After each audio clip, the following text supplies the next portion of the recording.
कई बार किसी ऑब्जेक्ट को किसी लिक्विड में ले जाए जाने पर बच्चों वो ऑब्जेक्ट उस लिक्विड में फ्लोट करता है, उसमें तैरता रहता है, और कई बार ऐसी सिचुएशन आती है कि वो ऑब्जेक्ट बच्चों उसमें पूरी तरह से डूब जाता है, कुछ इस तरह से उसमें सिंक डाउन हो जाता है। क्या कंडीशन है बच्चों की कोई ऑब्जेक्ट किसी लिक्विड में फ्लोट करे? अब फ्लोट करने के भी दो अलग अलग केसेस हो सकते हैं। हो सकता है ऑब्जेक्ट जो है बच्चों पार्शियली उसके आउटसाइड हो, पार्शियली इनसाइड हो, जैसा कि आप देख रहे हैं कि उसका कुछ पार्ट बच्चों उस लिक्विड के बाहर है, कुछ उसके अंदर है। हो सकता है बच्चों की वो कंप्लीटली उसी के अंदर जो है पूरी तरह से उसमें तैरता रहे बच्चों, उसी के अंदर जो है फ्लोट करता रहे, और कई बार ऐसा भी हो सकता है बच्चों की वो पूरी तरह से सिंक डाउन यानी कि बिल्कुल नीचे डूब जाए। अब उसकी कंडीशन के बारे में हम बात करें बच्चों, यदि हम बात करें कि अगर उसमें वो फ्लोट कर रहा है, उसमें अगर वो तैर रहा है तो क्या है? अगर तैर रहा है मतलब अवश्यंभावी रूप से बच्चों एक बात अवश्यंभावी है कि वो ऑब्जेक्ट बच्चों इक्विलिब्रियम में है यानी कि साम्यावस्था में है। और अगर वो इक्विलिब्रियम में है बच्चों तो हम उसका एफबीडी बनाते हैं। नीचे की तरफ लगेगा बच्चों उसका वेट, कौन सा वेट? ऑब्वियसली हम यूं कह सकते हैं बच्चों उसका एक्चुअल वेट, और ऊपर की तरफ लगेगा बच्चों उस पर अपथ्रस्ट फोर्स यानी कि उत्प्लावन बल। अब अगर ऑब्जेक्ट फ्लोट कर रहा है इसका मतलब यह है बच्चों की जो अपथ्रस्ट फोर्स है दैट इज इक्वल टू बच्चों उसका actual wait. If an object is floating may be partially inside the liquid, may be completely inside the liquid. When an object is floating in a liquid बच्चों, one thing is certainly sure that buoyant force and actual weight are equal and they are acting in opposite direction, or you can say बच्चों weight of that object is balanced by the buoyant or the upthrust force. उस object का wait buoyant force से या upthrust force से बच्चों संतुलित हो रहा है, बैलेंस्ड हो रहा है, तो जाकर बच्चों ऑब्जेक्ट फ्लोट करेगा। और अवश्यंभावी रूप से अगर ऑब्जेक्ट फ्लोट कर रहा है मतलब यूं कह सकते हैं बच्चों कि उसका जो अपैरेंट वेट होगा जो कि actual weight minus upthrust force के बराबर होता है, इस अपथ्रस्ट फोर्स को लॉस इन वेट भी आप कहा करते हैं। So this will be equal to बच्चों 0। आप बिल्कुल अवश्यंभावी रूप से इस बात को नोट कर सकते हैं कि यदि कोई ऑब्जेक्ट बच्चों किसी लिक्विड में फ्लोट कर रहा है, उसके फ्लोट करने की दो संभावनाएं हैं, ये वाली ये वाली। It is not a case बच्चों जिसमें वो फ्लोटिंग है, इसमें तो वो नीचे डूब गया है बच्चों, वो पूरी तरह से उसी के अंदर सिंक डाउन हो गया है। लेकिन ये वो केसेस है बच्चों in which object is floating, and if object is floating बच्चों अपैरेंट वेट 0 0 0 आएगा। एक बात हो गई बच्चों। अब अगर ये फ्लोट कर रहा है तो चलिए एक्चुअल वेट जो है बच्चों वो अपथ्रस्ट फोर्स के बराबर है। अब अपथ्रस्ट फोर्स एक्चुअल वेट क्या है बच्चों? सपोज कीजिए ये जो ऑब्जेक्ट है बच्चों इसका एक्चुअल वॉल्यूम है v, मान लीजिए कि इसका वॉल्यूम है v, और इसकी जो डेंसिटी है बच्चों वो है रो, और इस लिक्विड की डेंसिटी है बच्चों सिग्मा। इस ऑब्जेक्ट की वॉल्यूम जो है बच्चों वो है v एक्चुअल वॉल्यूम, और जो ऑब्जेक्ट की डेंसिटी बच्चों वो है रो, और लिक्विड की डेंसिटी है सिग्मा। अब यदि आप इसका एक्चुअल वेट अगर कैलकुलेट करते हैं बच्चों तो वो होगा इसका वॉल्यूम इनटू इसकी डेंसिटी इनटू ग्रेविटेशनल एक्सेलरेशन। भाई वेट होता है मास इनटू जी, और मास हो गया वॉल्यूम इनटू डेंसिटी इनटू जी, इस तरीके से। और जहां तक अपथ्रस्ट फोर्स का सवाल है बच्चों, अपथ्रस्ट फोर्स मान लीजिए कि v dash is the volume of the liquid displace. भाई if object is completely inside the liquid तब तो जितना ऑब्जेक्ट का वॉल्यूम होगा लिक्विड का भी उतना ही वॉल्यूम डिस्प्लेस होगा, if it is taken completely inside the liquid. लेकिन अगर उसे पार्शियली ले जाया जाए तो फिर बच्चों उतना वॉल्यूम डिस्प्लेस नहीं होगा। So let us suppose v dash is the volume of liquid displace and this is sigma into g. Sigma is the density of the liquid. Now for the purpose of floating these two should be equal, so I can say बच्चों v into rho into g is equals to बच्चों v dash into sigma into g। अभी g से g क्या हो गया बच्चों? Cancel हो गया, so that I can say बच्चों v into rho is equals to बच्चों v dash into sigma। So this is the case when object is floating। Here v object का एक्चुअल वॉल्यूम है, मैं लिखे देता हूं चलिए बच्चों। v जो है वो वॉल्यूम ऑफ द बॉडी या वॉल्यूम ऑफ सॉलिड जो आपने लिया है बच्चों उसका वॉल्यूम ऑफ सॉलिड, और रो यहाँ जो है बच्चों that is the density of solid जो आपने सॉलिड लिया था बच्चों, और v dash is the volume of liquid displaced, volume of the liquid displaced. ये एक बात हो गई बच्चों। And sigma is the density of liquid, sigma जो है बच्चों that is density of liquid, यानी कि जो द्रव है बच्चों उसका घनत्व। अब यहां हमारे पास में अलग अलग केसेस बन सकते हैं बच्चों। देखिए, यदि हम पहला केस लेते हैं बच्चों की, यदि जो सॉलिड आपने लिया है उसकी डेंसिटी, यदि आपने बच्चों सॉलिड की डेंसिटी लिक्विड की डेंसिटी से कम ली है, अगर रो की वैल्यू सिग्मा से कम है तो अवश्यम भावी रूप से बच्चों v की वैल्यू v डैश से ज़्यादा होगी। भाई जो प्रोडक्ट इस तरफ है वही प्रोडक्ट इस तरफ है, और अगर LHS और RHS दोनों के प्रोडक्ट सेम है तो ऑब्वियस सी बात है बच्चों, अगर एक क्वांटिटी को कम करेंगे तो दूसरी क्वांटिटी ज़्यादा होगी, एक क्वांटिटी कम करेंगे तो दूसरी क्वांटिटी ज़्यादा होगी।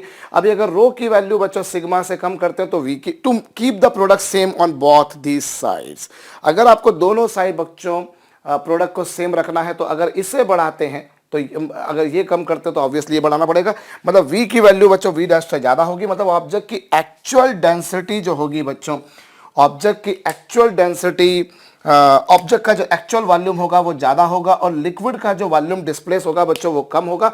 मतलब कुछ इस तरह की सिचुएशन हमारे समक्ष बन जाएगी, कुछ इस तरह की सिचुएशन हमारे समक्ष बन जाएगी बच्चों, जिसमें कुछ वॉल्यूम उसका बाहर की तरफ होगा और कुछ वॉल्यूम बच्चों उसका अंदर की तरफ होगा।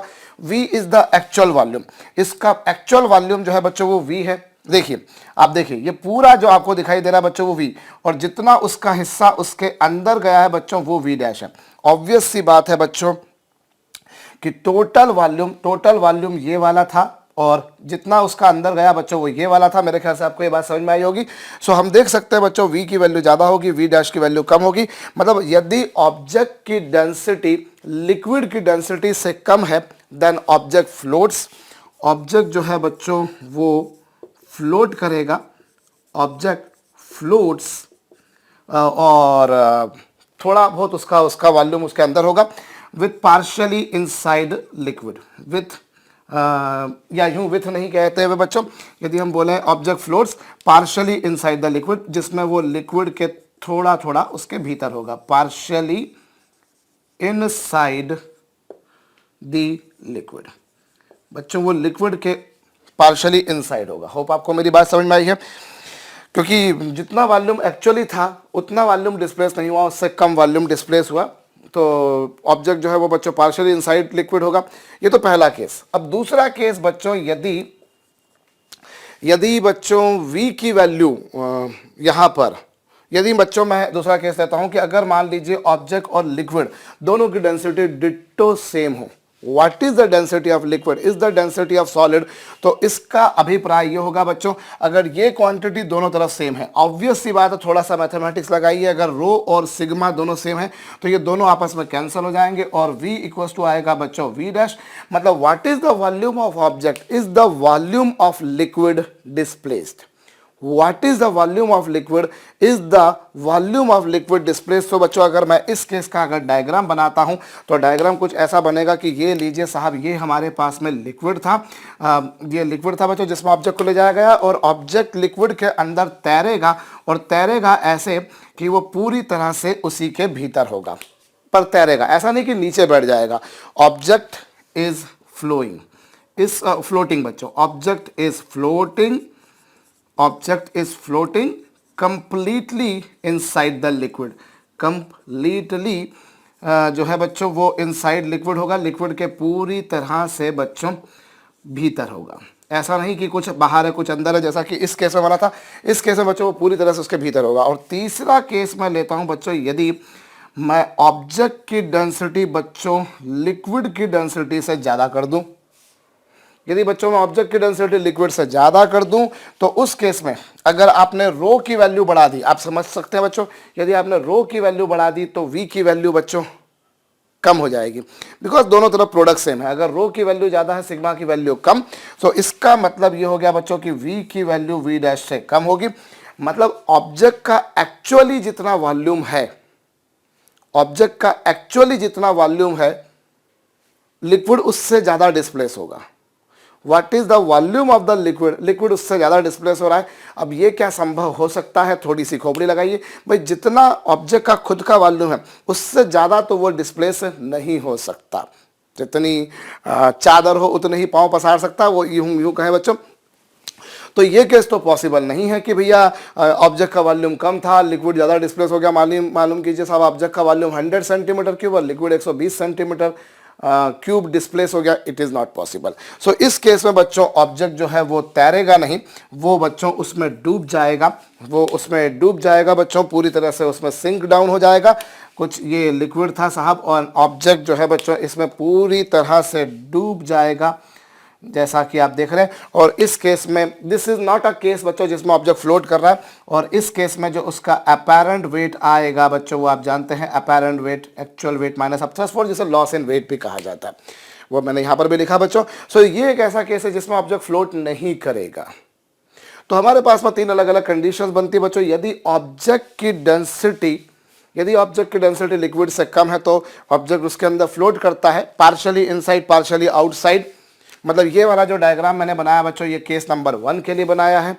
और अगर ऑब्जेक्ट की डेंसिटी लिक्विड की डेंसिटी सेम है तो भी ऑब्जेक्ट लिक्विड के अंदर फ्लोट करेगा और पूरी तरह से उसी के अंदर रहेगा बच्चों। मतलब ये केस 2 हो गया। और ये केस ऐसा बच्चों जिसमें ऑब्जेक्ट फ्लोट नहीं करेगा।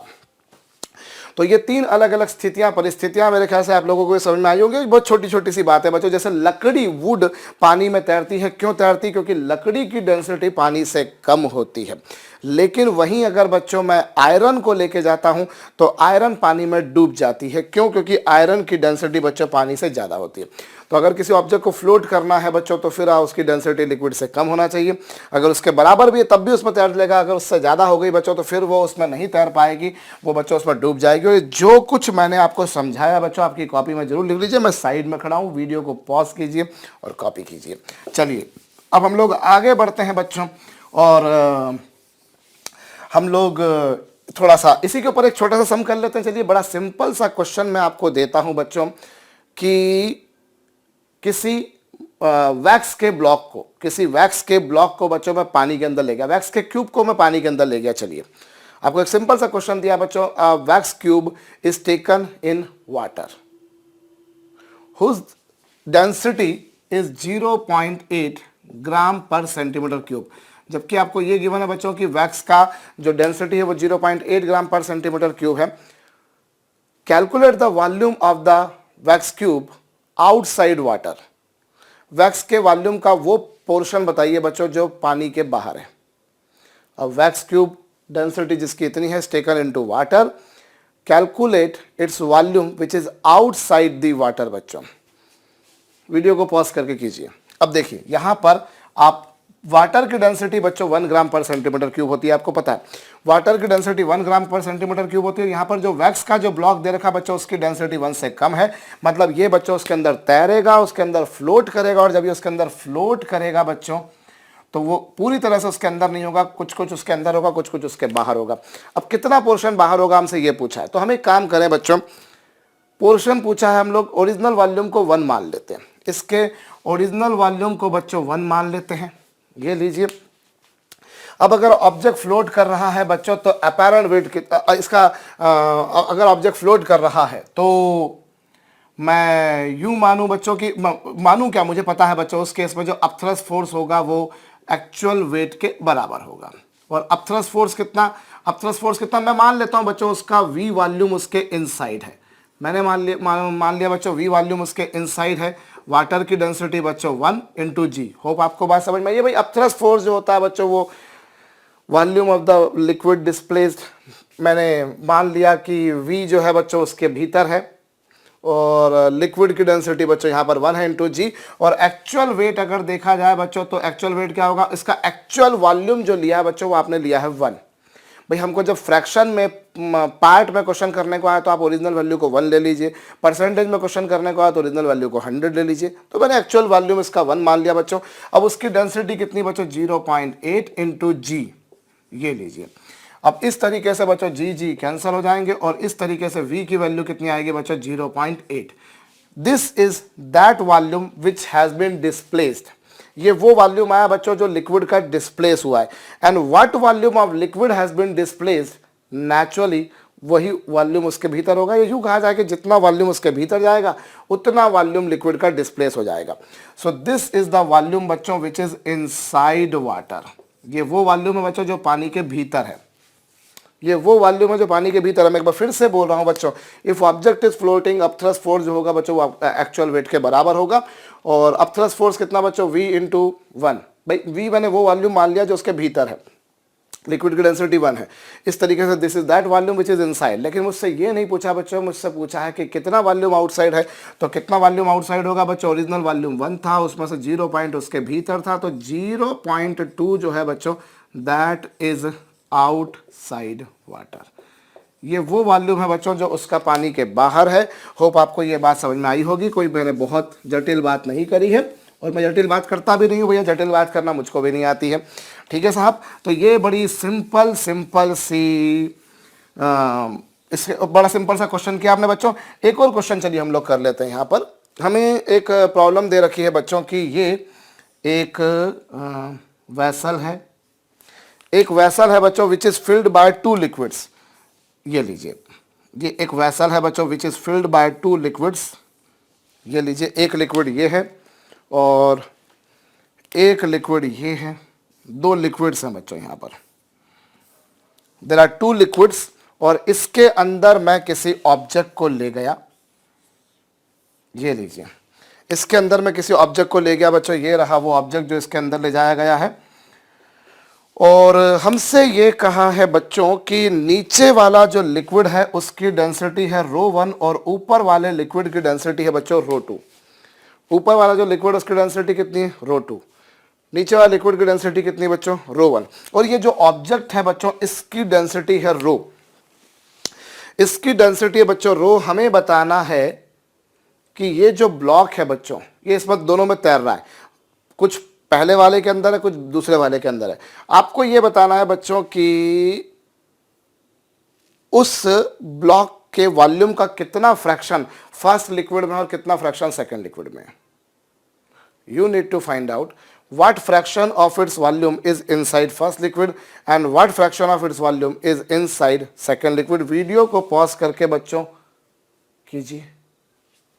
देखिए अभी क्या बोला है बच्चों कि हमसे कि उसका कितना, उसके वॉल्यूम का कितना फ्रैक्शन फर्स्ट लिक्विड के अंदर है बच्चों, कितना फ्रैक्शन सेकंड लिक्विड के अंदर है।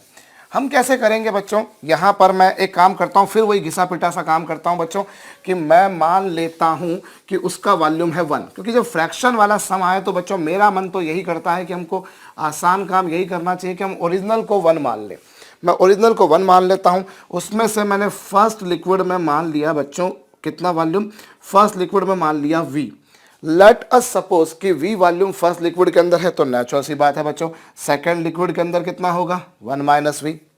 और टोटल वॉल्यूम 1 माना है, उसमें से v वॉल्यूम मैंने पहले लिक्विड में मान लिया नीचे वाले में, और 1 माइनस v सेकंड लिक्विड में। अब अगर ऑब्जेक्ट बच्चों फ्लोट कर रहा है तो फिर वही घिसी पिटी सी बात होगी बच्चों, वेट जो होगा that will be equal to upthrust force. और वेट कितना होगा बच्चों, उसका actual volume into rho into g. अरे भाई उसका वॉल्यूम मैंने टोटल 1 मान लिया, उसकी डेंसिटी रो है into g, so this is the actual weight, ये एक्चुअल वेट होगा। और अपथ्रस्ट फोर्स कितना होगा बच्चों, अपथ्रस्ट फोर्स अगर देखा जाए तो पहले वाले लिक्विड के कारण लगेगा बच्चों v रो 1 g, और दूसरे वाले के कारण लगेगा बच्चों 1 minus v into rho 2 into g. अरे भाई अगर पहले लिक्विड में उसका v वॉल्यूम गया, पहले लिक्विड में अगर उसका v वॉल्यूम गया, मतलब पहले लिक्विड का v वॉल्यूम वहां से डिस्प्लेस हो गया। पहले लिक्विड में अगर उसका v वॉल्यूम गया तो पहले लिक्विड का कितना वॉल्यूम डिस्प्लेस हुआ v इंटू पहले वाले लिक्विड की डेंसिटी इंटू जी। और फिर दूसरे वाले लिक्विड में उसका कितना वॉल्यूम गया 1 माइनस v इंटू दूसरे वाले लिक्विड की डेंसिटी इंटू जी। और जी तो बच्चों बड़ी लुच्ची सी बात है, कैंसल हो जाएगी, और ये रो इज इक्वल टू बच्चों v रो 1 प्लस रो 2 माइनस v रो 2। ये लीजिए साहब, होप आपको मेरी बात समझ में आ रही होगी। ये भैया आपने रो 2 का मल्टीप्लाई कर दिया यहाँ से बच्चों, अगर मैं rho minus rho 2 is equal to बच्चों v, और ये rho 1 minus rho 2, so v की वैल्यू जो आ गई बच्चों that you can see is rho minus rho 2 over rho 1 minus rho 2। So this is that fraction, this is that fraction of volume बच्चों which is inside first liquid. Fraction in first liquid, first वाला जो liquid है बच्चों उसमें कितना volume गया ये। भाई ओरिजिनल को आपने 1 मान लिया, 1 के रिस्पेक्ट में जो होता है बच्चों वो फ्रैक्शन में होता है. सो this is that fraction which is in first liquid. And what about fraction in second liquid? अगर मुझे फ्रैक्शन इन सेकंड लिक्विड निकालना है बच्चों, यदि मुझे सेकंड लिक्विड में फ्रैक्शन को कैलकुलेट करना है तो मैं क्या करूंगा बच्चों? उसके लिए मैं सेकंड लिक्विड में जो फ्रैक्शन आएगा बच्चों that will be 1 minus v. So 1 minus v, और v की वैल्यू है बच्चों rho minus rho two upon rho 1 minus rho 2. इसे थोड़ा सा हल्का सा मैथमेटिक्स लगाना है. ये rho 1 minus rho 2 minus rho plus रो 2 अपॉन रो 1 माइनस रो 2. भैया देखिए सिंपल मैथमेटिक्स है. रो 1 माइनस रो 2 का इधर 1 में मल्टीप्लाई करा, ये रो 1 माइनस रो 2 का 1 में मल्टीप्लाई करा, minus rho minus minus plus, ये हो गया बच्चों. और माइनस रो 2 से प्लस रो 2 कैंसिल बच्चों. और इस तरीके से दिस इज दैट फ्रैक्शन बच्चों जो कि सेकंड वाले लिक्विड में है. सेकंड वाले लिक्विड में बच्चों उसका ये फ्रैक्शन आया, फर्स्ट वाले लिक्विड में ये आया.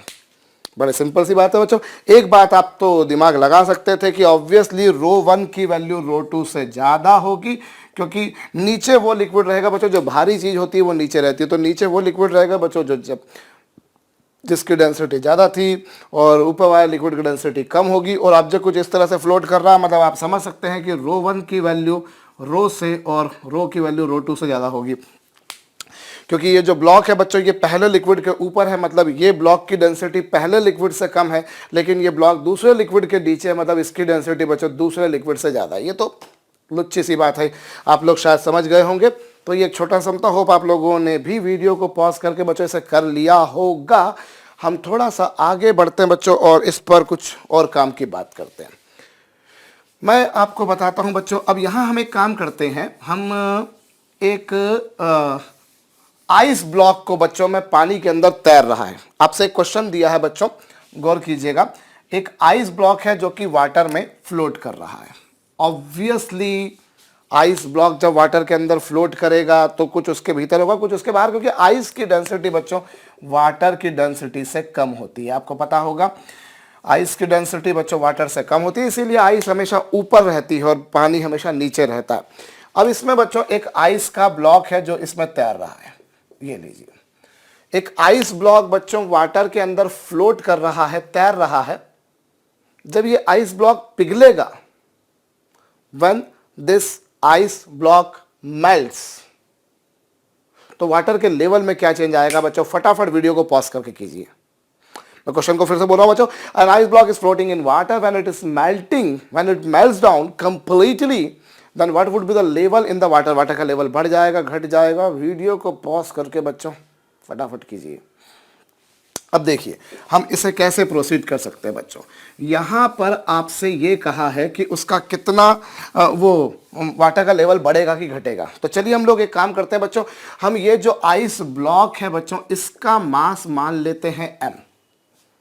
इसका मास कितना मान लेते हैं बच्चों? m मान लेते हैं.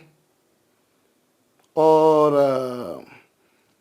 अब इसका मास मैंने m मान लिया बच्चों, और लिक्विड जो डिस्प्लेस हुआ बच्चों यहां पर वो मैंने मान लिया v, या चलिए vd मान लेता हूं. मैंने मान लिया बच्चों कि जो लिक्विड का जो वॉल्यूम डिस्प्लेस हुआ वो हुआ vd. अब आप एक बात समझ सकते हैं बच्चों की m इंटू जी, भाई वो उसके अंदर फ्लोट कर रहा है. पहला केस, जब वो उसमें फ्लोट कर रहा है बच्चों, व्हेन इट इज फ्लोटिंग, तो क्या बने होगी सिचुएशन बच्चों? जब वो उसमें फ्लोट कर रहा है तो m इंटू जी जो होगा बच्चों वो लिक्विड की डेंस वो what is the volume of liquid displaced into water की डेंसिटी. ये लीजिए बच्चों वाटर की डेंसिटी इनटू कितना बच्चों? जी, इनटू जी. इस तरह से जी से जी क्या हो गया बच्चों? कैंसल. और इस तरीके से वी डी कितना आ गया? This is the volume of, एक second, this is the volume of liquid displaced. ये कौन सा वॉल्यूम आया बच्चों? जो लिक्विड का डिस्प्लेस हुआ है. अब जब आइस मेल्ट हो गई, व्हेन आइस मेल्ट्स, और कैसी आइस मेल्ट हुई बच्चों? कंप्लीटली, पूरी तरह से आइस जो है बच्चों पिघल गई. अब जब पूरी तरह से आइस पिघल गई बच्चों तो what will be the volume of water formed? हम वो निकालते हैं. कितना वाटर बनेगा बच्चों? वाटर जो बनेगा वो कितना बनेगा? भाई नेचुरल सी बात है बच्चों, m ग्राम बर्फ अगर पिघली है तो m ग्राम ही पानी बनेगा। Conservation of mass, law of conservation of mass, what amount of ice has been melted, same amount of water will be form. So water कितना बनेगा बच्चों, m ग्राम, और वाटर की डेंसिटी कितनी बच्चों 1, यानी कितना आ गया ये m। आई रिपीट, अभी भूल जाइए ये आइस मेल्ट कर रही है, भूल जाइए आइस मेल्ट कर रही है। अभी तो आप सिर्फ इतना सा सोचिए कि जब आइस उसमें फ्लोट कर रही है तो क्या होगा। फ्लोट, भाई मैंने मान लिया एम मास की मैंने कोई आइस ब्लॉक ले लिया, तो उस समय बच्चों फ्लोट कर रहा है, तो अभी लॉ ऑफ फ्लोटिंग हमने लगाया, m into g equals to this is the volume of the liquid displace. कितना वॉल्यूम डिस्प्लेस हुआ, जितना आइस का मास लिया था। What mass of ice you took, same volume उसका डिस्प्लेस हो रहा है, बस ये कि मास की यूनिट ग्राम में, उसकी यूनिट सेंटीमीटर क्यूब में। अदरवाइज मान लीजिए 10 ग्राम की आइस अगर मैंने ली है तो 10 ग्राम सेंटीमीटर क्यूब पानी हट गया है। अब बच्चों जब आइस पिघलेगी तो कितना वाटर बनेगा, m ग्राम पानी से m ग्राम बर्फ से m ग्राम पानी बनेगा, और पानी की डेंसिटी कितनी होगी बच्चों 1, तो कितना वाटर बनेगा, इतना। यानी कि जितना वॉल्यूम वहां से डिस्प्लेस हुआ था उतना ही वॉल्यूम बन जाएगा। मतलब अल्टीमेटली क्या हुआ भाई, आपने जब बर्फ थी तो आपने उसका m वॉल्यूम ऊपर चढ़ा दिया था, m वॉल्यूम ऊपर चढ़ा दिया था। अब बर्फ हटा देंगे तो उतना ही वॉल्यूम वापस से बन जाएगा। मतलब कुल मिलाकर क्या हुआ, वाटर के लेवल में कोई चेंज नहीं आया। आई रिपीट, अभी ये है बच्चों, तो कितना वॉल्यूम डिस्प्लेस हुआ है, v volume, m volume displace हुआ है। अब जब ये बर्फ पिघल गई तो जितना वॉल्यूम ऊपर गया था बच्चों उतना ही वॉल्यूम, आप अगर इस बर्फ को निकाल देता, आप थोड़ी सी यूं समझिए कि अगर मैं जैसे ही मैं इस बर्फ को ऊपर ले गया वैसे ही वीडी वॉल्यूम ऊपर चला गया। अगर मैं इस बर्फ को निकाल देता तो वापस से वीडी नीचे आ जाता। यदि मैं बर्फ को लेके जा रहा हूं तो वीडी वॉल्यूम ऊपर जा रहा है, अगर मैं बर्फ को निकाल दूंगा तो उतना वीडी वॉल्यूम नीचे आ जाएगा। अब आपने बर्फ को पिघाल दिया, तो मतलब देखिए ओरिजिनली, एक मिनट के लिए समझिएगा कि ओरिजिनली जब ये बर्फ नहीं थी, क्योंकि मेरे ख्याल से ये बहुत से लोगों को समझ में आ गया होगा, पर कुछ लोगों के जहन में कुछ कंफ्यूजन दौड़ रहा होगा बच्चों, इसीलिए मैं ये बता रहा हूं।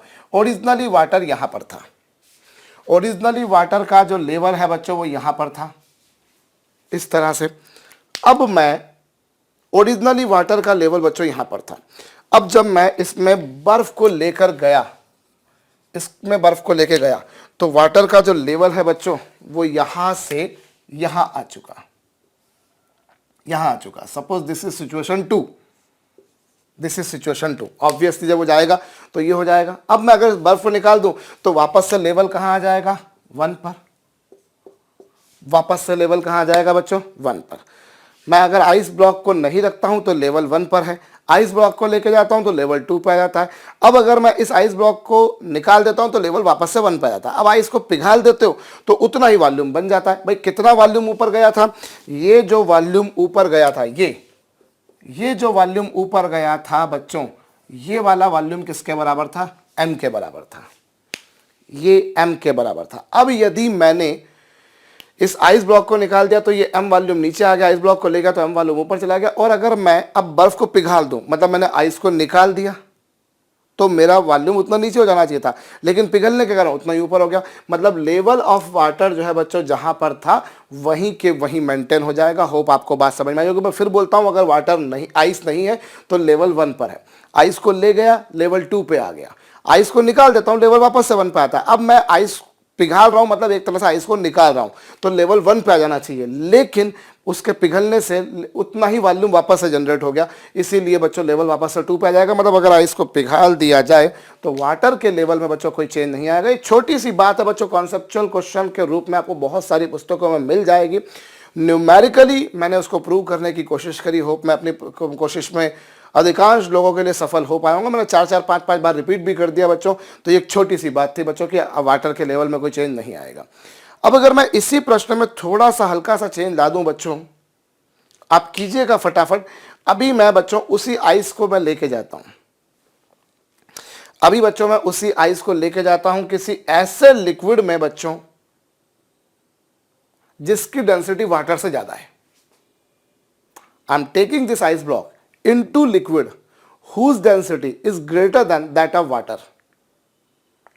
वीडियो को पॉज करके बताइए बच्चों, लेवल में क्या चेंज आएगा? वाटर का लेवल राइज करेगा, वाटर का लेवल नीचे आएगा। बच्चों वीडियो को पॉज करके कीजिएगा।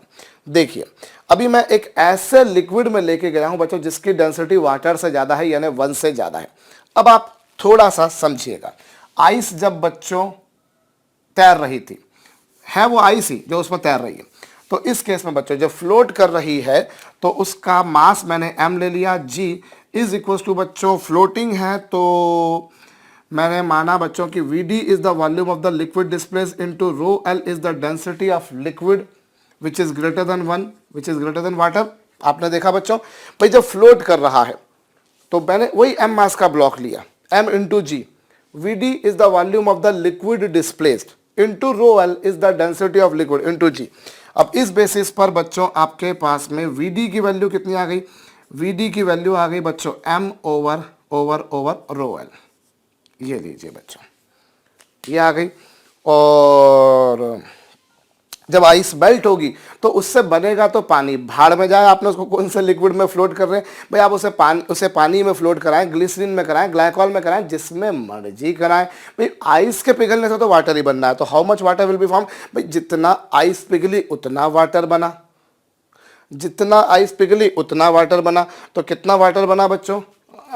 m ग्राम से वाटर की डेंसिटी 1, तो इतना बना। सो this is the amount of ice. ये बच्चों ये वो वॉल्यूम आया है जो उसके पिघलने से बना है। अब आप इन दोनों में से कंपेयर कीजिए बच्चों कौन ज्यादा है, m अपॉन रो L और m, इन दोनों में से कौन ज्यादा है, इनका कंपैरिजन करते हैं बच्चों। रो लिक्विड की डेंसिटी आपको दे रखी है वाटर से ज्यादा है, मतलब 1 से ज्यादा है। अब नेचुरल सी बात है बच्चों, ये भी m है, ये भी m है, न्यूमरेटर दोनों का सेम है, लेकिन बच्चों मैं यहां इसे रो L से डिवाइड कर रहा हूं। I am dividing by a quantity which is greater than 1, तो ऑब्वियस सी बात है बच्चों इसकी वैल्यू m से कम आएगी भाई। ये m/1 है भाई, ये m/1 है और ये रो L है। ऑब्वियस सी बच्चों रो L 1 से बड़ा है। अगर डिनोमिनेटर इधर बड़ा है इधर छोटा है तो इधर आउटकम छोटा आएगा, इधर आउटकम बड़ा आएगा। अगर ये डिनोमिनेटर इस डिनोमिनेटर से बड़ा है तो ये आउटकम छोटा आएगा, मतलब लिक्विड का लेवल जो है बच्चों, लिक्विड कम बनेगा, लिक्विड इस बार उतना नहीं बन पाएगा जितना कि यूं कहा जाए। एक मिनट, जितना लिक्विड जो डिस्प्लेस हुआ था वो ज्यादा था, लिक्विड जो डिस्प्लेस हुआ था बच्चों वो कम था, सॉरी। और लिक्विड जो बाद में बना, बाद में जो लिक्विड बना, जो भी फ्लूइड था बच्चों, वो जो बना वो ज्यादा बना तो ऑब्वियसली वाटर ही है। सो लिक्विड कम डिस्प्लेस हो रहा था और जो लिक्विड बन रहा है बच्चों वो ज्यादा, मतलब पहले लेवल कम था और बाद में लेवल बढ़ जाएगा भाई। लिक्विड डिस्प्लेस होने से कुछ वॉल्यूम ऊपर आया था, लेकिन फ्लूइड के बनने से और ज्यादा वॉल्यूम बन रहा है, मतलब और ज्यादा ऊपर जाएगा। मतलब यूं कह सकता हूं बच्चों कि इस केस में जो लिक्विड का लेवल है बच्चों वो बढ़ जाएगा, the level of liquid will rise up. फिर से बोल रहा हूं, लिक्विड जो डिस्प्लेस हुआ बच्चों वो इतना डिस्प्लेस हुआ, और जो आइस पिघलने से जो वाटर बना वो कितना बना। अब लिक्विड डिस्प्लेस होने से बच्चों वॉल्यूम तो लेवल तो ऊपर गया था, लेकिन फ्लूइड जो बना, जो वाटर जो बना वो और ज्यादा बना। मतलब जितना ओरिजिनली लेवल यहाँ था, लिक्विड के डिस्प्लेस होने से यहाँ आ गया, और फ्लूइड जो बना उससे और ज्यादा, मतलब लिक्विड का लेवल जो है बच्चों वो राइज अप हो जाएगा। और इसी तरीके से बच्चों आप लोग यूं भी प्रूव कर सकते हो कि यदि मैं उसे किसी ऐसे लिक्विड में लेके जाता बच्चों, आइस को यदि मैं किसी ऐसे लिक्विड में लेके जाता जिसकी डेंसिटी लिक्विड से, वाटर से कम है, यही केस अगर मैं इसी का एक तीसरी प्रॉब्लम बना दूं बच्चों कि अगर रो L की वैल्यू 1 से कम है, रो L की वैल्यू 1 से कम है, तो आप समझेंगे बच्चों कि जो Vd यानी m/रो L आएगा बच्चों वो m से बड़ा आएगा। अरे अगर किसी क्वांटिटी को 1 से भी छोटी क्वांटिटी से डिवाइड कर देते हो, कोई भी आपके पास में नंबर है बच्चों, and if you are dividing it by some number which is even less than 1, तो आउटकम और बड़ा आएगा।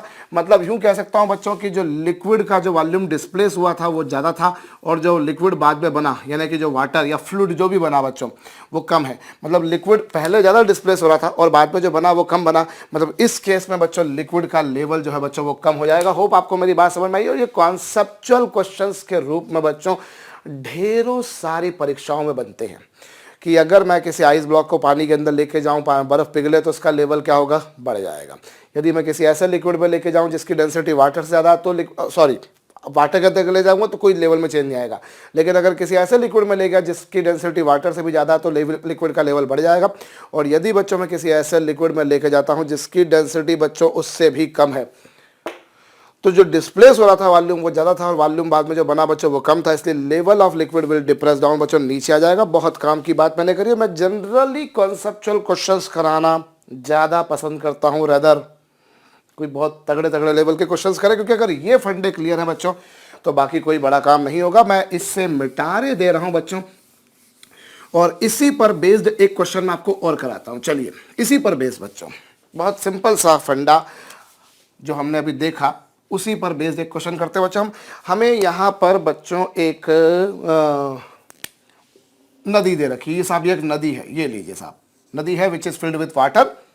वाटर ब्लू कलर का दिखाई देता, मैंने बना दिया।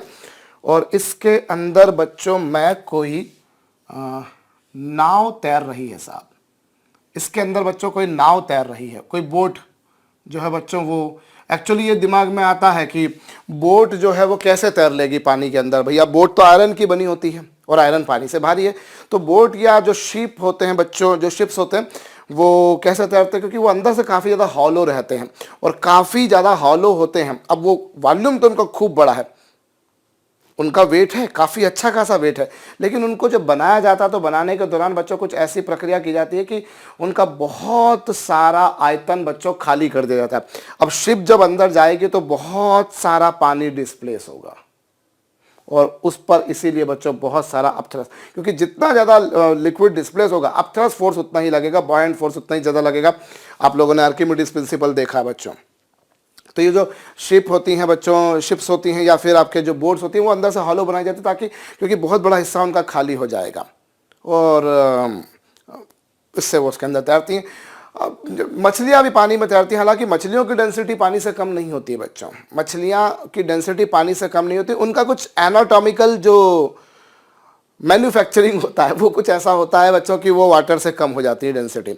मेरे ख्याल से शायद मेडिकल स्टूडेंट इस बारे में जानते हो, मैं तो भैया बायो में बहुत अज्ञानी किस्म का प्राणी हूँ, बट फिर भी मैं इतना ज़रूर जानता हूँ कि हाँ जो फिश होती हैं बच्चों उनकी जो डेंसिटी होती है वो 1 से ज़्यादा होती है, बट मतलब वाटर में डूब जाना चाहिए, लेकिन उनके जो एनाटॉमिकल कॉन्स्टिट्यूशन जो उनका होता है वो कुछ ऐसा होता है कि वो दे कैन फ्लोट एनीवेज। तो ये बच्चों आपके पास में एक शिप है जो कि पानी में तैर रही है, ऑब्वियसली एक बोट है पानी में तैर रही है, और इसमें बच्चों हमने कुछ आयरन के पीसेस रखे हुए हैं, कुछ आयरन की पीसेस रखे हुए हैं बच्चों। ये लीजिए आयरन के इसमें बच्चों कुछ पीसेस रखे हुए हैं और हम आयरन पीसेस को बच्चों इसमें से नाव में से निकाल कर पानी में डाल देते हैं, डुबो देते हैं। आपके पास में एक नदी है जिसमें एक नाव तैर रही है, उसमें बच्चों मैंने कुछ आयरन के पीसेस ले लिए और उनको आयरन के पीसेस को मैंने निकाल कर बच्चों पानी में पटक दिया। वाटर के लेवल में क्या चेंज आएगा बताइए, वीडियो को पॉज करके कीजिएगा बच्चों। जो लोग वीडियो को पॉज करके नहीं करते हैं भैया वो गलती कर रहे हैं, क्योंकि ये नहीं कि साहब हमें देखने वाला कोई नहीं है, क्योंकि ये जो वीडियो कोर्स है बच्चों ये मैंने बनाया तो मेरे ख्याल से मैंने बहुत बेहतर है, लेकिन आपकी अगर सेल्फ सिंसियरिटी नहीं है तो मज़ा नहीं आएगा बच्चों, तो मज़ा नहीं आएगा। क्योंकि अगर आप ये बेईमानी करते हैं कि आपको बोला है वीडियो को पॉज करके करना तो करना पड़ेगा, क्योंकि मेरे कराने से काम नहीं होगा बच्चों, आपके करने से होगा। मैं वही कराने की कोशिश कर रहा हूँ जो आपके एग्ज़ाम में आएगा, और मैं दावे के साथ कह रहा हूँ कि मैं जो करा रहा हूँ उसी में से आएगा। लेकिन आपने नहीं करा, आपने दिमाग लड़ाने की आदत नहीं डाली, तो फिर भैया आपका करना मेरा कराना सब खाली खेल हो जाएगा। एनीवेज, अब इस केस में बच्चों हमसे पूछा है कि जब इस लिक्विड का लेवल में क्या चेंज आएगा। अव्वल दर्जे पर तो एक बात समझिए बच्चों की शिप उसमें तैर रही है, बोट उसमें तैर रही है, तो जो वेट होगा बच्चों वो अपथ्रस्ट फोर्स के बराबर होगा। जो वेट होगा बच्चों वो अपथ्रस्ट फोर्स के बराबर होगा। और वेट कितना होगा बच्चों इस केस में? इस केस में जो वेट होगा बच्चों वो शिप का वेट प्लस वो जो आयरन के पीसेस हैं बच्चों उनका वेट इंटू जी, ये कुछ आएगा आपके पास में। भाई आपने क्या करा भाई, एक्चुअल वेट अगर देखा जाए तो एक्चुअल वेट क्या बच्चों, शिप का वेट प्लस ओर का वेट, वो जो आयरन के पीसेस थे उसका वेट इज इक्वल्स टू जी। और यहाँ पर बच्चों हमने जो वॉल्यूम लिक्विड का डिस्प्लेस हुआ है वो मैंने मान लिया बच्चों V। What volume of liquid has been displace? V volume of liquid has been displaced and by chance liquid की डेंसिटी 1 है इनटू G। तो ये आपके पास में बच्चों G से G क्या हो गया? कैंसल हो गया। सो this is volume of the liquid displace. जो लिक्विड है बच्चों उसका कितना वॉल्यूम डिस्प्लेस हुआ। होप आपको ये बात समझ में आई है। ये तो पहली सिचुएशन हो गई बच्चों। और एक काम करते हैं बच्चों, इस केस में हम लोग लिक्विड की जो हाइट है, वाटर की जो हाइट है बच्चों, उसे h1 मान लेते हैं। Let us suppose that is equal to h1। ये आ चुका। और ये आपके पास में लिक्विड की हाइट इतनी है बच्चों। अब थोड़े टाइम बाद मैंने क्या करा, मैंने थोड़े टाइम बाद बच्चों इन आयरन के पीसेस को उसमें से निकाल के रख दिया।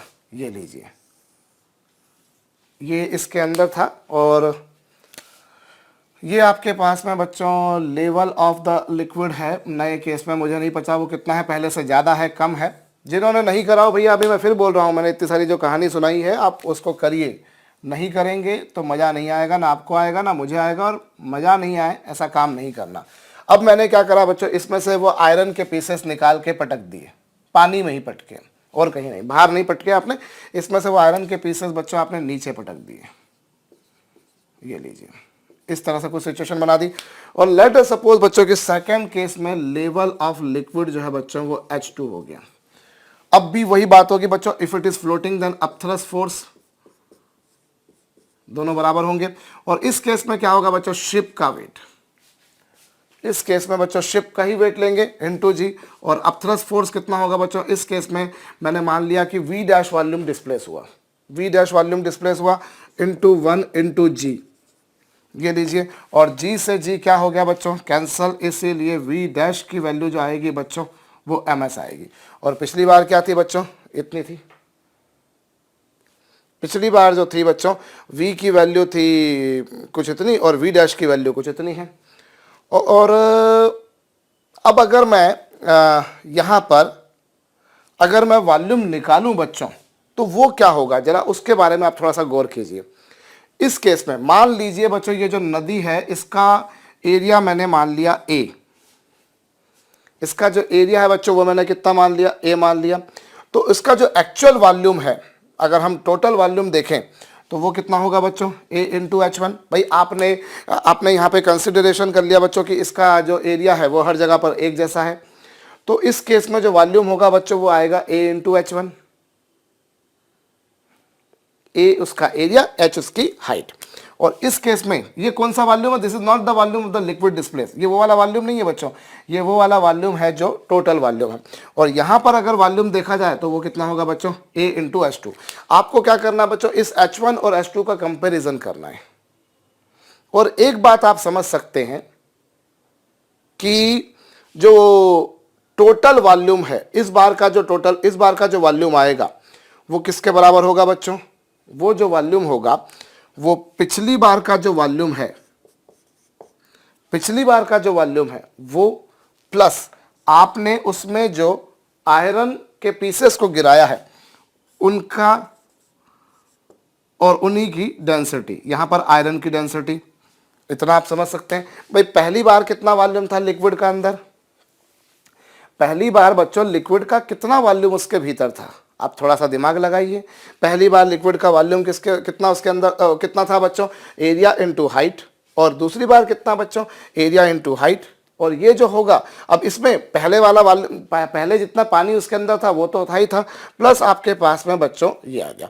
अब इसी से हमारा कहीं ना कहीं बच्चों हमारा कंपेरिजन होगा, ये AH2 और ये AH1। और आप जो है बच्चों यहाँ पर इसमें थोड़ा सा एक बात तो आप समझ सकते हैं। चलिए हम लोग इन दोनों से अगर हम लोग कंपेयर करते हैं बच्चों, या यहीं से चलिए यहाँ से हम लोग AH1 माइनस AH2 को, या एक सेकंड, यदि मैं यहाँ से AH2 माइनस AH1 करूं बच्चों, AH2 minus AH1 is equal to क्या होगा बच्चों, आयरन का मास इन अपॉन आयरन की डेंसिटी। ये लीजिए बच्चों, भाई आयरन का मास अपॉन आयरन की डेंसिटी। और यहाँ से मैंने ए अगर कॉमन निकाल दिया, H2 और H1 का कंपैरिजन करना है। अब अगर मैं किसी भी तरीके से बच्चों ये प्रूव कर दूं, किसी भी तरीके से बच्चों अगर मैं ये प्रूव कर दूं कि ये, अगर मैं ये प्रूव मैं जान जाऊं कि ये क्वांटिटी पॉजिटिव है कि नेगेटिव, क्योंकि जो भी कुछ होगा बच्चों वो उसी बेसिस पर डिपेंड करेगा कि ये क्वांटिटी जो है ये पॉजिटिव है या नेगेटिव। अकॉर्डिंगली मेरे पास में जो है बच्चों वो इन दोनों का कंपेरिजन आ जाएगा कि H1 ज़्यादा है कि H2। मेरी सलाह रहेगी बच्चों, मैंने काफ़ी कुछ आपको बताया, अगर अभी भी आपने नहीं करा हो, जैसा मैं पहले भी बोल चुका हूँ कि अगर आपसे नहीं बनता है किसी लेवल पर तो कोई टेंशन वाली बात नहीं है। कई बार ऐसा होता है ना कि हम प्रॉब्लम शुरू करते हैं, हमको समझ में नहीं आता कि करना क्या है, लेकिन जब 3-4 स्टेप्स हो जाती हैं तो फिर हमको समझ में आता है अच्छा हाँ यार, अब घंटी ऐसे बजा सकते हैं। तो मेरी सलाह ये रहेगी बच्चों की, जैसे कोई सब आपको देता हूँ मैं इंस्टेंटेनियसली बोलता हूँ पॉज करके करो, नहीं बनाए थोड़ा सा ट्राई कर लो, नहीं बनता है वीडियो को चलाओ, 3-4 स्टेप्स लिखी, फिर दिमाग में कई बार आने लगता है हाँ यार ऐसे करना है ऐसे करना है। जहां आपको लगता है कि अब आप कर सकते हो वहां वीडियो को पॉज करके करो, क्योंकि जब आप स्ट्रगल करोगे बच्चों तो ही असली मजा आएगा। आप अगर स्ट्रगल नहीं करोगे तो मैं कुछ भी करा दूं मजा नहीं आएगा। तो हो सकता है कि मैं उस स्टेप तक आ चुका हूं जिसके बाद आप सोच सको। ये सारे सजेशंस अगर आप लोग फॉलो करते रहेंगे बच्चों तो ही आपका भला मेरा भला है। अब देखिए पहली बार का जो वॉल्यूम है बच्चों वो किसके बराबर होगा? पहली बार का वॉल्यूम होगा बच्चों एक्चुअल वाटर का जो वॉल्यूम है वो प्लस लिक्विड का जो वॉल्यूम डिस्प्लेस हुआ, यानी कि ये जो वैल्यू आई थी बच्चों वो। और सेकंड टाइम पर क्या होगा? सेकंड टाइम पर जो है बच्चों AH2 की वैल्यू जो होगी दैट इज इक्वल टू बच्चों वाटर का वॉल्यूम जो एक्चुअली है वो प्लस लिक्विड का जो वॉल्यूम डिस्प्लेस हुआ। इसमें मुझे थोड़ा सा करेक्शन करना चाहिए बच्चों, अगर कायदे से कहा जाए कि जितना वॉल्यूम वाटर का था वो प्लस लिक्विड का जितना वॉल्यूम डिस्प्लेस हुआ, प्लस इसमें जो आयरन के पीसेस लाए हैं बच्चों, आप जो आयरन के पीसेस आप लाए हैं उनकी डेंसिटी के हिसाब से। मेरे ख्याल से ये बात और ये बात दोनों सेम है, हालांकि लिखने का तरीका अलग अलग है बच्चों। अब आप यदि यहाँ पर देखिए सेकेंड टाइम पर जो वॉल्यूम आएगा बच्चों वो टोटल वॉल्यूम जो आएगा वो कितना आएगा AH2, और वाटर का वॉल्यूम कितना बच्चों VW। भाई वाटर के वॉल्यूम में तो जितना वाटर ओरिजिनली था उसमें कोई चेंज नहीं आएगा। And what volume of water has been displace, वो जितना वॉल्यूम डिस्प्लेस हुआ वो प्लस प्लस प्लस प्लस साथ में क्या बच्चों भाई ओरिजिनली वाटर का वॉल्यूम प्लस भाई AH2 की वैल्यू अगर आप निकालेंगे तो वो क्या होगा? ओरिजिनली वाटर का जो वॉल्यूम था वो उतना का उतना ही, लिक्विड का वॉल्यूम जो है बच्चों डिस्प्लेस हुआ वो प्लस ये। अब यहाँ से हम लोग जो है थोड़ा सा और कैलकुलेशन करें बच्चों। यदि हम इन दोनों इक्वेशंस को कंपेयर करें, एक ये इक्वेशन है, चलिए इसे मैं एक काम करता हूँ बच्चों इक्वेशन नंबर सेकंड मान लेता हूँ और इसे इक्वेशन नंबर फर्स्ट मान लेता हूँ। मैं एक काम करता हूँ बच्चों, मैं इसको नहीं फॉलो करता, मैं इसको फॉलो करता हूँ और दोनों की तुलना करते हैं बच्चों। अगर मैं फर्स्ट इक्वेशन में से सेकेंड इक्वेशन को माइनस करता हूँ तो मैं क्या पाता हूँ बच्चों AH1 माइनस AH2, और फर्स्ट इक्वेशन में से सेकंड इक्वेशन को माइनस कीजिए। जब आप माइनस करेंगे बच्चों तो ये VW से VW क्या हो गया? कैंसल हो गया, और V माइनस आएगा बच्चों V डैश, और प्लस क्या आएगा बच्चों? अच्छा एक मिनट, इसको भी तो माइनस करेंगे तो ये क्या आएगा बच्चों MI अपॉन रो आई, ये लीजिए। और इन दोनों में से A कॉमन निकाल दिया बच्चों तो ये H1 माइनस H2 आ गया, और V माइनस V डैश, और V की वैल्यू ये है बच्चों और V डैश की वैल्यू ये है। इन दोनों को कैंसिल कीजिए। यदि मैं क्या करता हूं बच्चों, यदि मैं इस V में से V डैश को माइनस कर देता हूं तो मेरे पास में कितना आएगा बच्चों? मेरे पास में आएगा MI, ये MI आ जाएगा माइनस MI अपॉन रो आई। होप आपको मेरी बात समझ में आई है। और यहाँ से बच्चों H1 माइनस H2 की वैल्यू यदि मैं निकालूं तो MI दोनों में से कॉमन निकाल दीजिए बच्चों, यहाँ पर आएगा A और ये आएगा बच्चों 1 माइनस 1 ओवर रो आई। ये अभी इन दोनों का कंपैरिजन आपको करना है बच्चों। मेरे ख्याल से मैंने ये जो थोड़ा सा कैलकुलेशन करा ये मेरे ख्याल से मैंने गलत करा, मैं इस पर दिमाग अभी नहीं लगाता हूँ। ये जो वैल्यू आई है बच्चों ये बिल्कुल सटीक आती हुई मुझे नज़र आ रही है। अब यहाँ पर एक बात आप समझ सकते हैं बच्चों की आयरन की जो डेंसिटी है बच्चों वो 1 से ज़्यादा है, तो इसीलिए बच्चों 1 अपॉन रो आई जो है बच्चों वो 1 से कम होगा। अरे भाई अगर ये क्वांटिटी ज़्यादा है इससे तो ये जो वैल्यू है बच्चों वो इससे कम आएगी, और मतलब 1 में से आप कोई छोटी क्वांटिटी घटा रहे हो तो कुल मिलाकर आपको क्या मिलेगा बच्चों? कुल मिलाकर आपको बच्चों मिलेगा 1 minus 1 over rho I, 1 minus 1 upon rho I which is greater than 0। So you can say बच्चों की यहाँ जो RHS आ रही है वो ग्रेटर देन 0 आ रही है, और अगर RHS ग्रेटर देन 0 आ रही है बच्चों तो लेफ्ट हैंड साइड भी ग्रेटर देन 0 आएगी, मतलब H1 माइनस H2 की वैल्यू ग्रेटर देन 0 आएगी। So that I can say बच्चों H1 की वैल्यू H2 से बड़ी होगी, मतलब पहले वाला जो लेवल था बच्चों वो ज़्यादा रहेगा और बाद वाला जो लेवल है बच्चों वो कम रहेगा।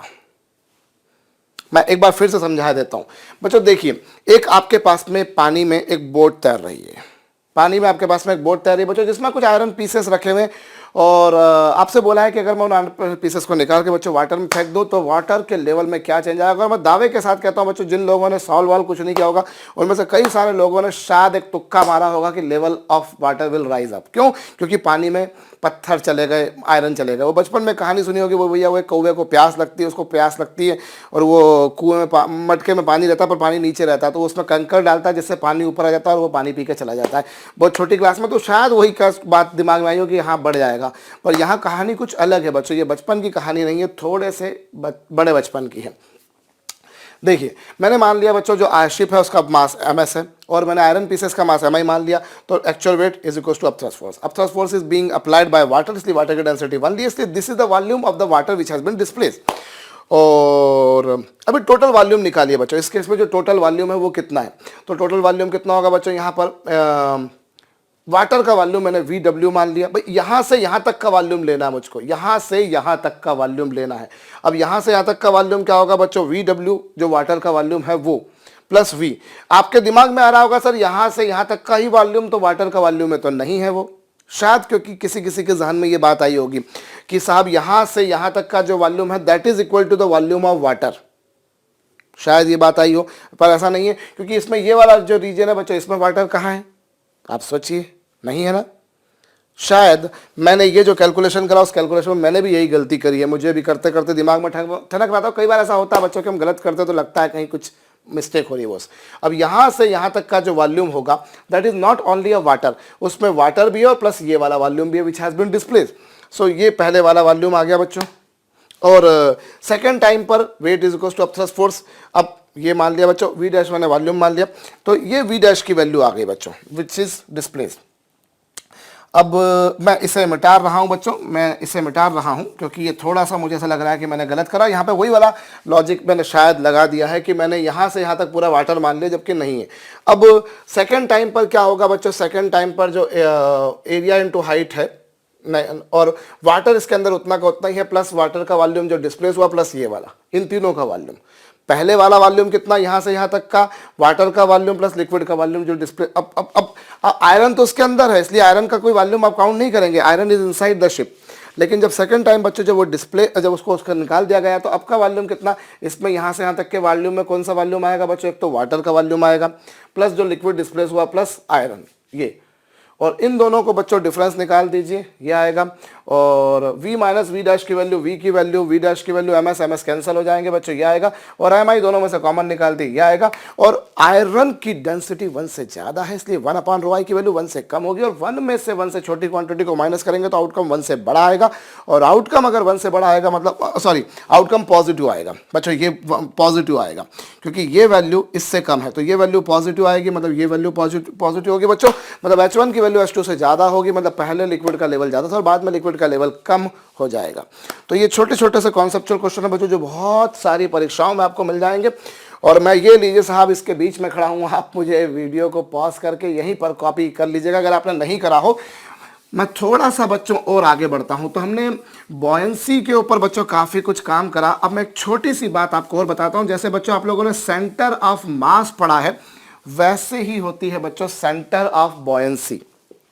देखिए ये आपके पास में बच्चों एक vessel which has been filled by liquid, जिसे मैं किसी लिक्विड से फिल करता हूँ। और एक काम करते हैं बच्चों, हम यहाँ पर किसी ऑब्जेक्ट को लेके जाते हैं और बड़ी सिंपल सी शेप लेता हूँ बच्चों, मैं कोई ज़्यादा कॉम्प्लेक्स नहीं कर रहा हूँ। मैंने इसके अंदर किसी ऑब्जेक्ट को ले गया, ये लिक्विड के अंदर बच्चों ऑब्जेक्ट फ्लोट कर रहा है, इस लिक्विड के अंदर बच्चों ऑब्जेक्ट फ्लोट कर रहा है। ये लीजिए बच्चों, इस लिक्विड के अंदर ऑब्जेक्ट फ्लोट कर रहा है कुछ इस तरह से, और ये रहा वो ऑब्जेक्ट जैसा कि आप देख रहे हैं।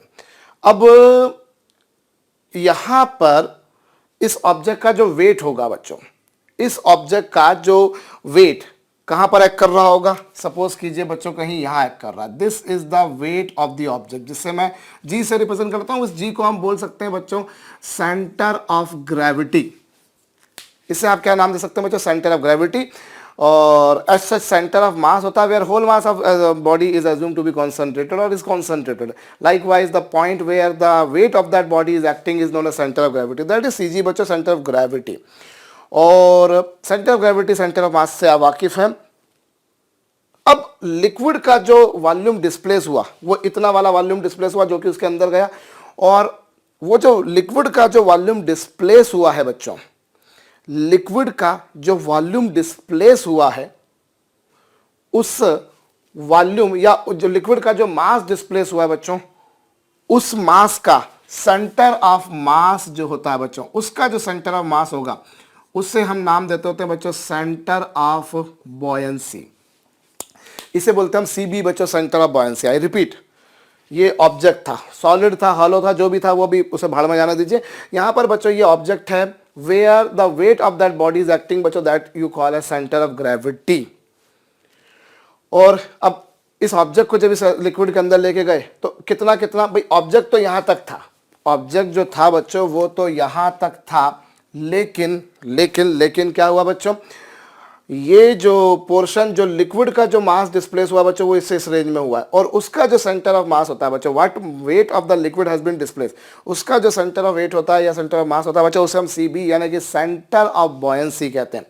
और अगर कोई ऑब्जेक्ट बच्चों फ्लोट कर रहा है, एक बहुत काम की बात, अगर कोई ऑब्जेक्ट बच्चों फ्लोट कर रहा है तो सबसे पहली बात बच्चों उसका वेट अपथ्रस्ट फोर्स के बराबर होगा विदाउट एनी डाउट।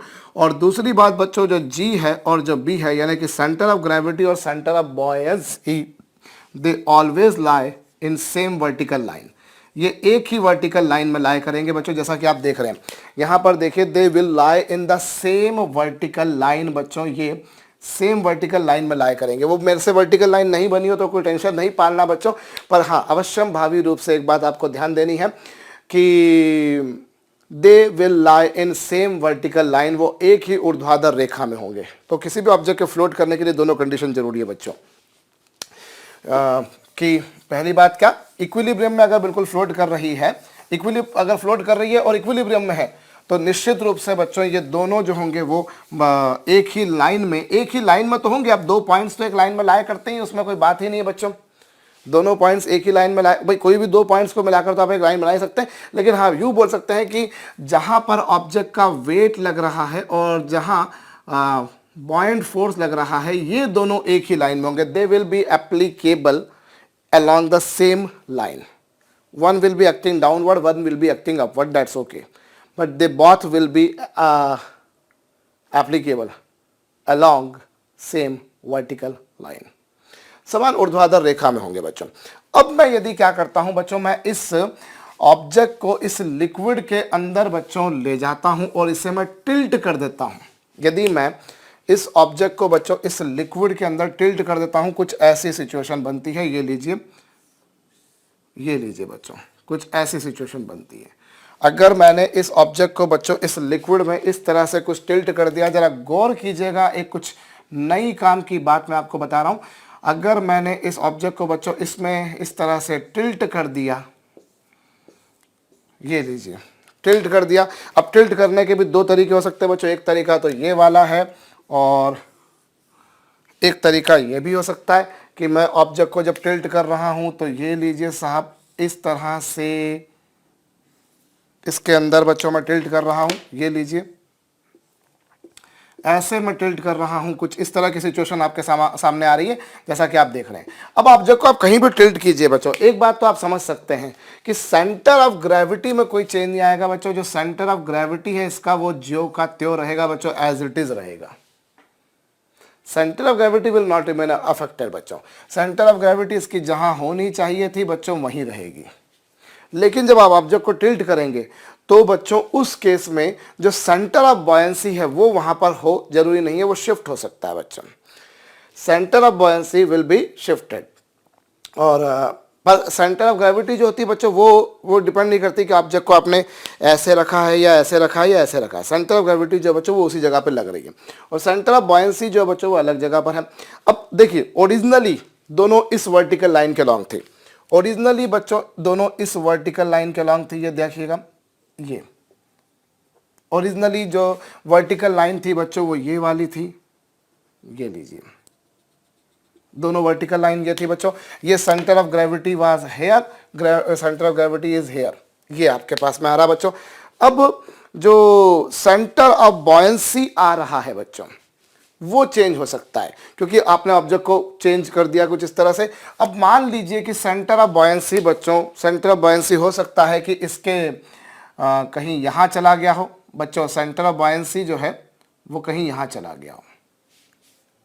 क्या हो सकता है कि सेंटर ऑफ बॉयंसी बच्चों कहीं यहाँ चला गया हो। सेंटर ऑफ बॉयंसी पहले जहाँ था कुछ इस तरह से हो गया। अब आप ध्यान दीजिएगा, अब नया सेंटर ऑफ बॉयंसी ये है, सेंटर ऑफ ग्रेविटी जो है बच्चों वो अनअफेक्टेड है। अब हम क्या करते हैं, सेंटर ऑफ बॉयंसी से पास होने वाली एक नई वर्टिकल लाइन ड्रॉ करते हैं। ध्यान दीजिएगा बच्चों, सेंटर ऑफ बॉयंसी से पास होने वाली एक नई वर्टिकल लाइन में ड्रॉ करता हूं। सेंटर ऑफ बॉयंसी से पास होने वाली एक नई वर्टिकल लाइन में ड्रॉ करता हूं। ओरिजिनली वो वर्टिकल लाइन ये रेड लाइन थी बच्चों, थी और ऐसी कुछ थी। अब नई जो वर्टिकल लाइन है और पिछली वाली जो वर्टिकल लाइन है, ये दोनों जहां एक दूसरे को इंटरसेक्ट करती हैं बच्चों, उससे हम लोग कैपिटल एम से रिप्रेजेंट करते हैं। The vertical line original and vertical line which is passing through centre of buoyancy. Now where the intersect each other बच्चों, उस पॉइंट को हम कहा करते हैं, उस पॉइंट को हम रिप्रेजेंट करते हैं कैपिटल एम से, and that capital M is called as बच्चों मेटा सेंटर। इसे मेटा सेंटर कहते हैं। और देखिए मैं थोड़ा सा यहां कर देता हूं ताकि डायग्राम में क्लियर रहे बच्चों। ये इसका सेंटर ऑफ ग्रेविटी था। अब इस केस में क्या होगा बच्चों, जो सेंटर ऑफ जो वेट है बच्चों वो तो ऐसा लगेगा, और जो अपथ्रस्ट फोर्स लगेगा बच्चों वो ऐसा लगेगा, कुछ ऐसा सिचुएशन आएगी। और इस केस में बच्चों जो वेट लगेगा वो ऐसा लगेगा, और जो अपथ्रस्ट फोर्स लगेगा बच्चों वो ऐसा लगेगा। अब क्या होता है, यहां पर ध्यान दीजिए, अगर ये जो मेटा सेंटर है बच्चों, ये सेंटर ऑफ ग्रेविटी के ऊपर आ रहा है, जैसा कि आप देख रहे हैं यहां पे मेटा सेंटर जो है बच्चों ये इसके ऊपर आ रहा है, तो ये क्या करेगा, यहां पर ये जो बॉयंट फोर्स होगा, this buoyant force will exceed. इस केस में बच्चों बॉयंट फोर्स जो है वो एक्सीड करेगा वेट से।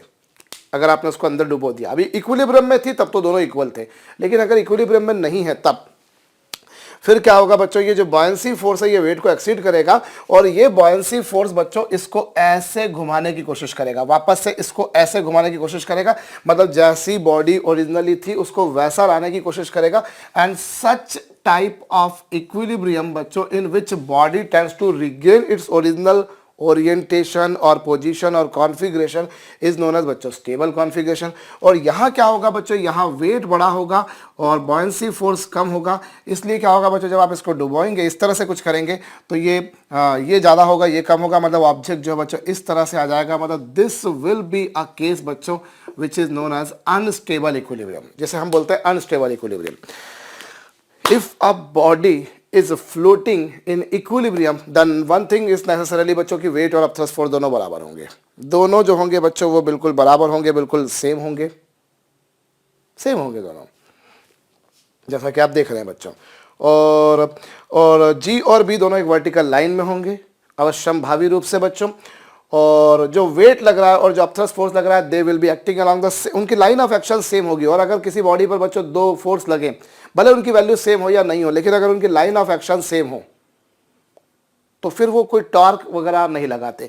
लेकिन अगर कोई किसी बॉडी पर बच्चों में दो फोर्स लगाऊं, जितना इधर उतना इधर, या दो अपोजिट डायरेक्शन में फोर्स लगाऊं, तो उनसे कोई लाइन ऑफ एक्शन, उनसे कोई टॉर्क कपल नहीं बनना। लेकिन अगर किसी बॉडी पर बच्चों में दो फोर्सेस लगाऊं और उनकी लाइन ऑफ एक्शन डिफरेंट हो तो फिर वो मिलकर एक कपल या एक टॉर्क एक्सपीरियंस करवाते हैं। तो यहाँ तो वो नहीं होना। लेकिन अगर आपने क्या करा बच्चों, बॉडी को टिल्ट किया, बॉडी को आपने टिल्ट किया, ओरिजिनल वर्टिकल लाइन ऐसी थी, अब centre of gravity doesn't change, centre of buoyancy change हो गया, कहीं यहाँ आ गया बच्चों, और अब क्या होगा बच्चों इस केस में, F B is exceeding W, so that बच्चों ये वाला फोर्स ज्यादा, ये वाला फोर्स कम है, मतलब बॉडी को वापस से वो ऐसा लाने की कोशिश करेगा जैसा ओरिजिनल था। मतलब such type of equilibrium is known as बच्चों स्टेबल इक्विलिब्रियम। और नई वाली वर्टिकल लाइन और पुरानी वाली वर्टिकल लाइन बच्चों जहां इंटरसेक्ट करती है उसे हम बोलते हैं मेटा सेंटर। और यहां पर भी वही बात आ रही है बच्चों, अगर मेटा सेंटर ऊपर आता है जी से बच्चों तो फिर वो स्टेबल है, और अगर ऐसी सिचुएशन बनती तो ये होगा, मतलब बॉडी नीचे आ जाएगी, मतलब this will B unstable equilibrium. तो ये अवश्य भावी रूप से ध्यान रखना बच्चों कि अगर मेटा सेंटर ऊपर है तो स्टेबल इक्विलिब्रियम, मेटा सेंटर नीचे है बच्चों तो अनस्टेबल इक्विलिब्रियम।